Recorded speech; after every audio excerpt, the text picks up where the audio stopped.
Tetapi untuk yang berikutnya itu adalah keiteos dan theos in ho logos. Logos itu, firman itu.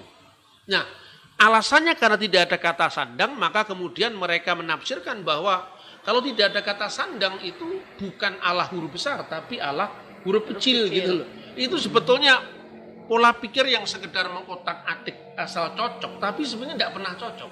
Karena apa? Di dalam kitab suci ya, misalnya ketika kata sandang itu tidak dipakai, itu lihat kasusnya. Jadi alasannya Saksi Yehova dia menolak grammarnya bahasa Yunani yang lazim diakui misalnya, tapi dia mencoba ikatan kalimatnya. Ini menunjukkan bahwa kata ini nggak boleh diterjemahkan dengan firman itu adalah Allah. Ikatan kalimat yang mana? Jadi artinya tafsiran yang mereka lakukan sendiri gitu loh.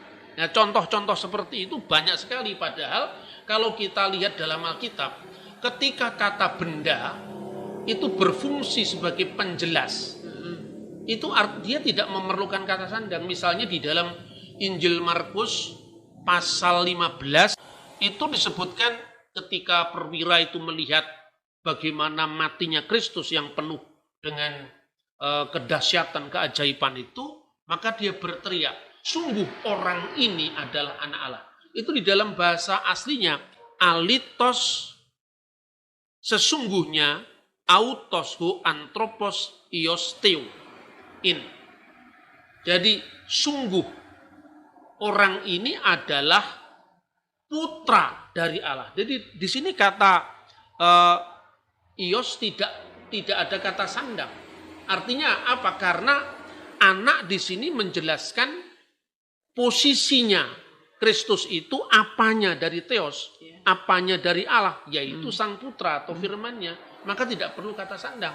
Contoh-contoh seperti ini banyak, tetapi tidak bisa kemudian dipatahkan hanya menurut ikatan kalimatnya. Itu kan tafsiran yang dimasukkan ketika dia mengeksegese sebuah teks. Seperti itu kira-kira.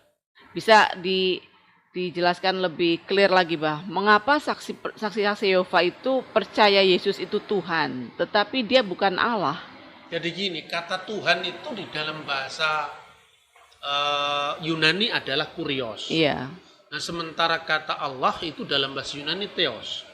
Sebetulnya itu terjemahan Septuaginta. Jadi terjemahan orang-orang Yahudi, diaspora, orang Yahudi di perantauan yang ada di Alexandria. Jadi sebetulnya terjemahan itu disebut dengan Septuaginta. Semua teta